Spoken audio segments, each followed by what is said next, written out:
Do you think this is Kyle Shanahan's best coaching performance? Without a doubt. I'm not letting you finish. Without a doubt, this is his best coaching performance of his 6 years with the 49ers. Is there anything else you'd like to ask me before I power drive jump on you? Or floor is yours. All right, so there's a couple of things that I want to cover, okay?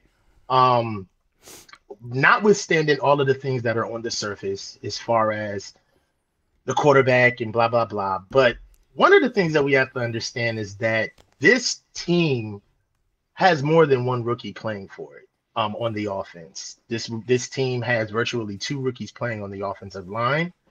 What we had to do to get install ready for getting Trey ready to go and also transitioning into Jimmy. And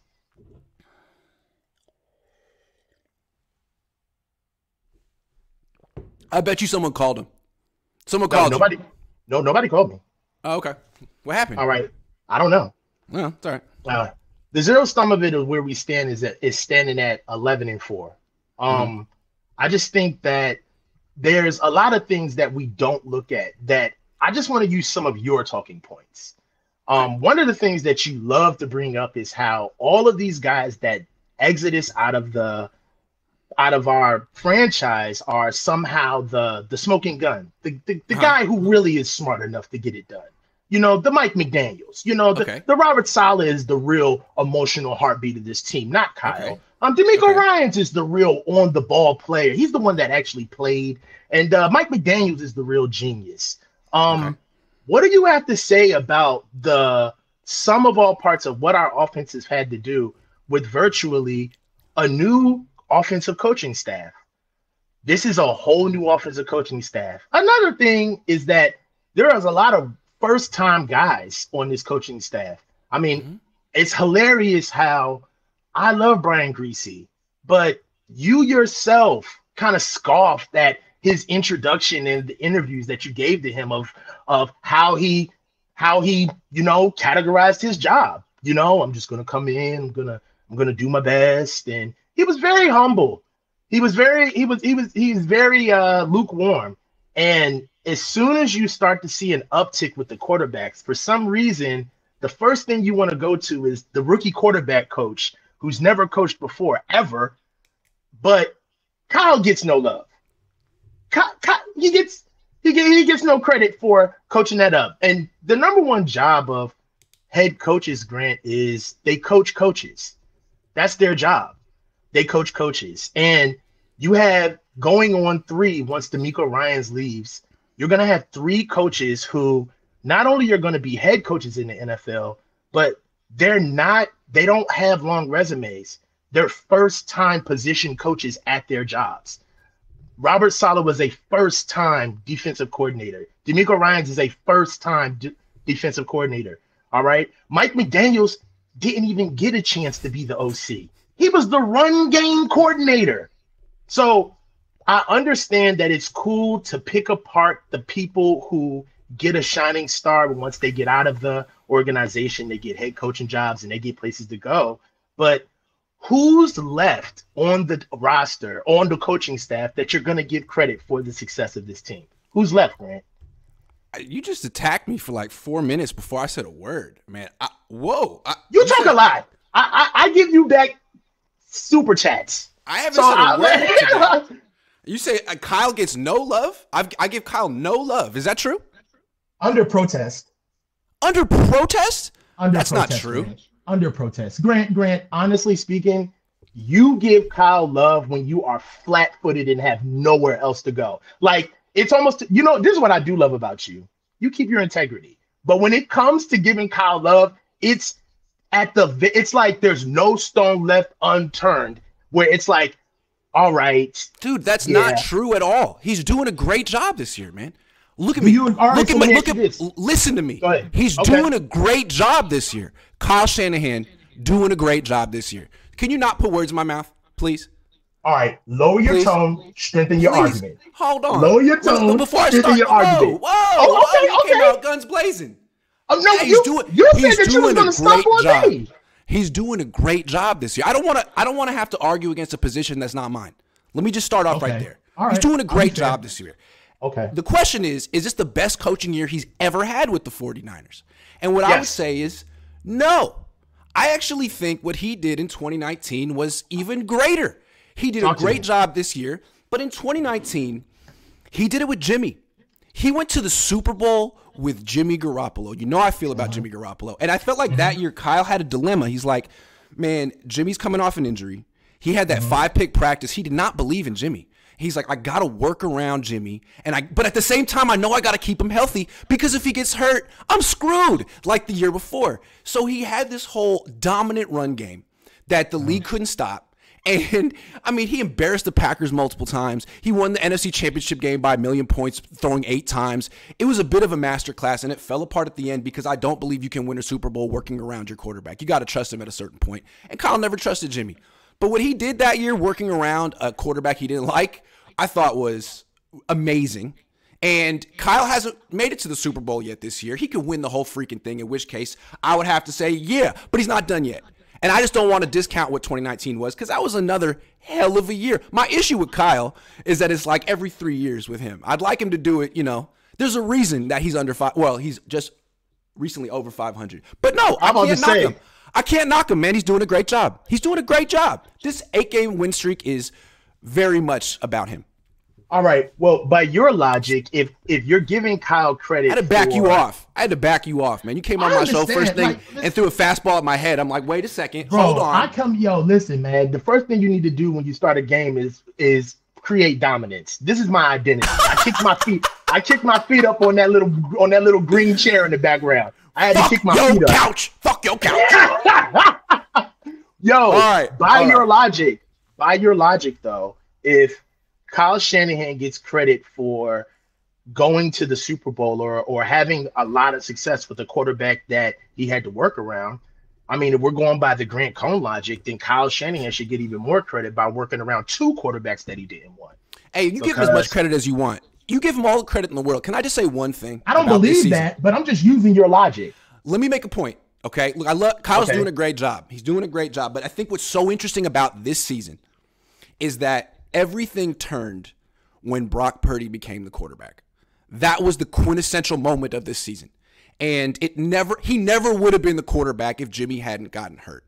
So this all could have not happened if Jimmy had just gone down on that play. So do the Niners get credit for drafting Brock? Hell yeah. For keeping him on the team? Hell yeah. For having him around? Hell yeah. But it took something. It wasn't a decision. Just say it. You want to say it took luck. I don't want to say luck. I don't want to say luck because that's rude. It's not nice to Jimmy. That's not rude good luck. Because that's what you're That's not what I'm saying. It took like an act of God. It took something that was out of their control. A fluky play. Act of God. It took a fluky play is what I'm saying. It took a fluky play that was out of their control for this to happen. And I think that's what's so fairy tale about this season. So am I going to give Kyle 100% credit for, I don't know. I mean, at least he drafted him. At least he kept him and got rid of Sudfeld. That was great.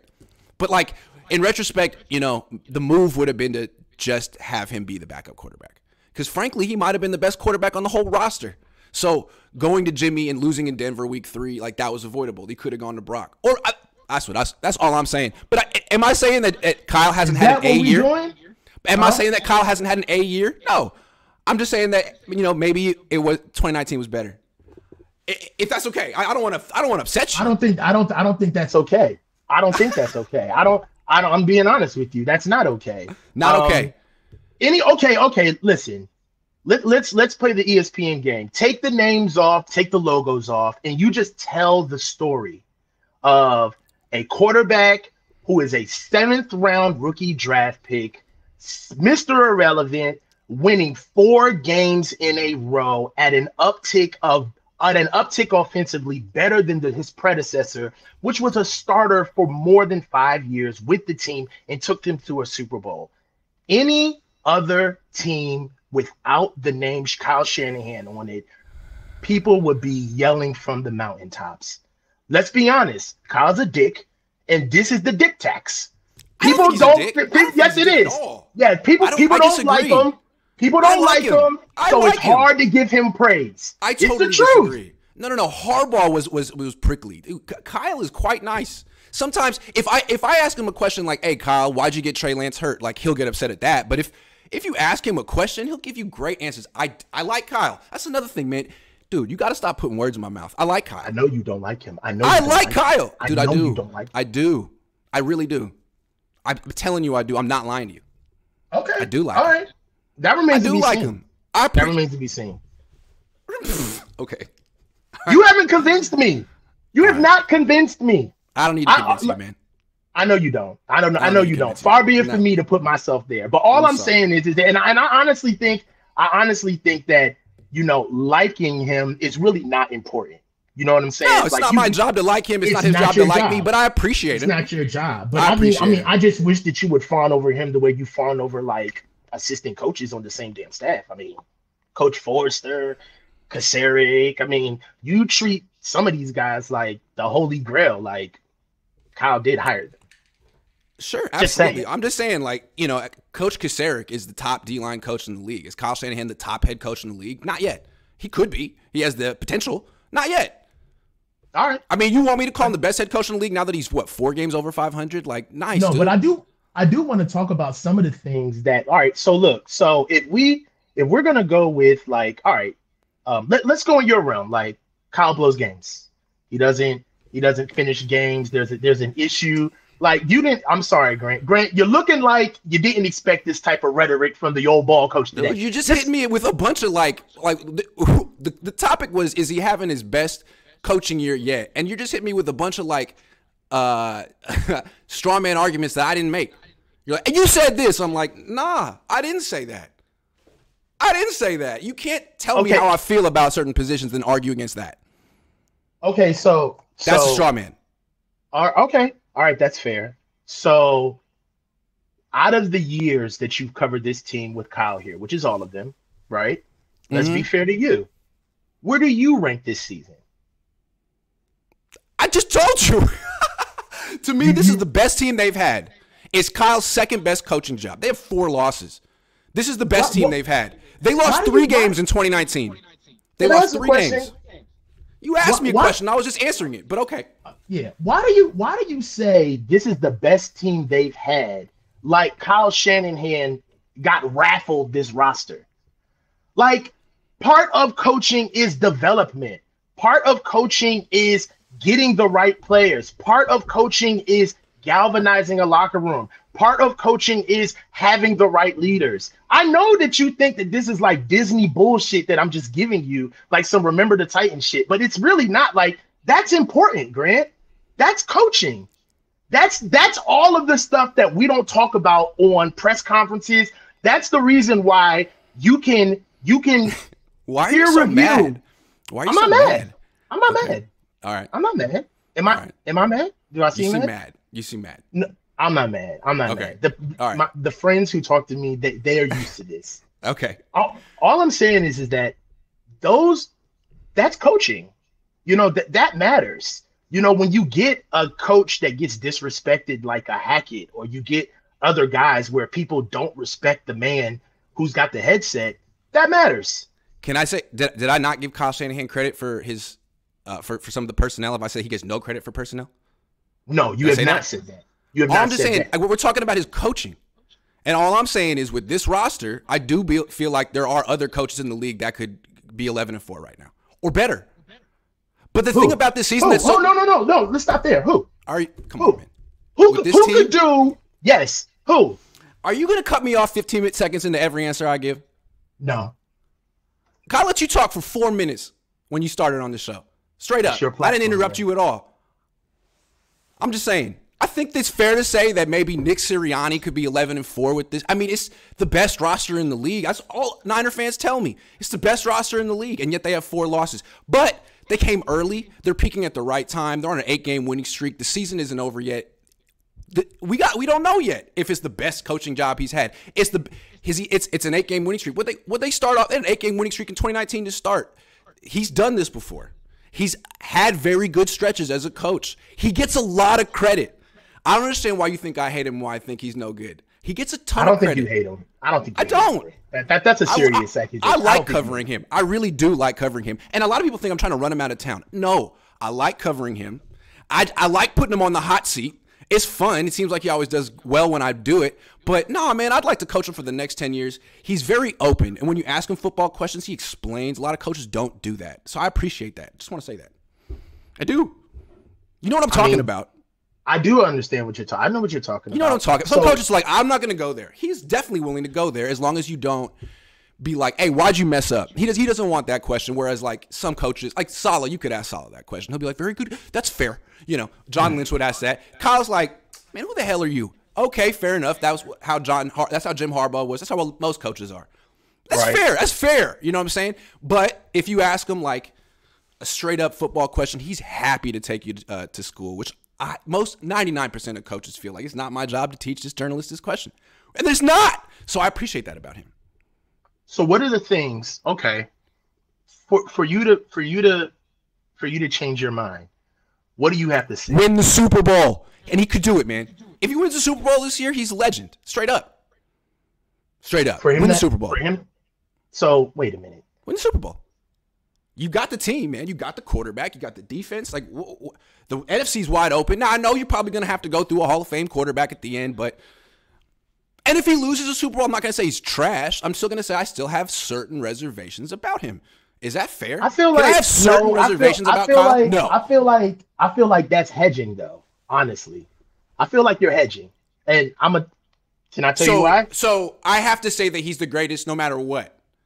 No, even if I feel like you saying that he has to win the Super Bowl in order for you to feel like this is his best coaching year ever. That's not what I said. That's not what I said. What does he have to? Go ahead. For me to have no reservations about him and say that he's great, that he would have to win the Super Bowl. I still, because my reservations are, can he seal the deal? He's come close 3 times and didn't do it. So now he's got maybe the best team he's ever had to seal the deal. Because if he doesn't, are we going to talk about like why he, like, well, hold on. Guess not. If they don't win the Super Bowl this year, it's either going to be because he does the thing he does in the fourth quarter of the biggest games of his life, or, you know, Talanoa Hufanga blows a coverage or something like that. I mean, this team is stacked. I'm starting to run out of scenarios where they don't win the Super Bowl. But that's one of them. His kryptonite moment. I don't look at it as a kryptonite moment. I just look at it as a journey of maturity. I hope it is. I think that I like that. We don't give enough credit for being able to watch a team and watch a coach. I mean, and coaches really don't get that. They don't really get that afforded to them. You know, Bill Walsh is known as one of the greatest of all time. But I remember when I don't remember, but I do know the history of Bill Walsh was kind of looked at as like a soft guy, a finesse guy. Right. One of the things another thing about Bill Walsh is that you know this, but Bill Walsh's first title that he won was one off the back of his defense. It's true. It wasn't one off the back of his offense. It's true. A lot of people don't. That's true. It was a defensive team, and it was that was the Super Bowl that validated him, even though his offense didn't carry that team. That was the Super Bowl that carried him in. So I feel like, and in his second Super Bowl, his defense was even better. I'm just saying, it was even better. You stole my thunder. It's true. Sorry. I was just about to say that. Hey, man. So it's just ironic. It's ironic how we look at Bill Walsh as being Also, Joe wasn't his first choice. He wanted Sims. They didn't get Sims. And Dave Rosano in the front office was like, hey, man, this is quarterback at Notre Dame. You might like him. And Walsh was like, nah, man, I want it. I'm just saying, I wrote down it's all very of similar. These notes for nothing. I'm sorry. So I wrote down all. Yeah. It's true. Hey, man, I'm dying to give Kyle Shanahan his flowers. Yes, dying to. So it's dying to. Like, happy to. So everybody wants to give.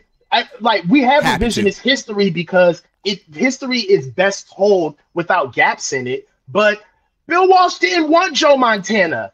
He had to be coaxed into Joe Montana. When Bill Walsh won his first 2 rings, his defenses were nasty, and they were noticeably better than his offenses. That's facts. So I feel like a lot of times people want things to kind of come a certain way. Like we kind of got hung up on what Atlanta did offensively with Kyle Shanahan, but it's really hard to think that seasons are succinct. They're not.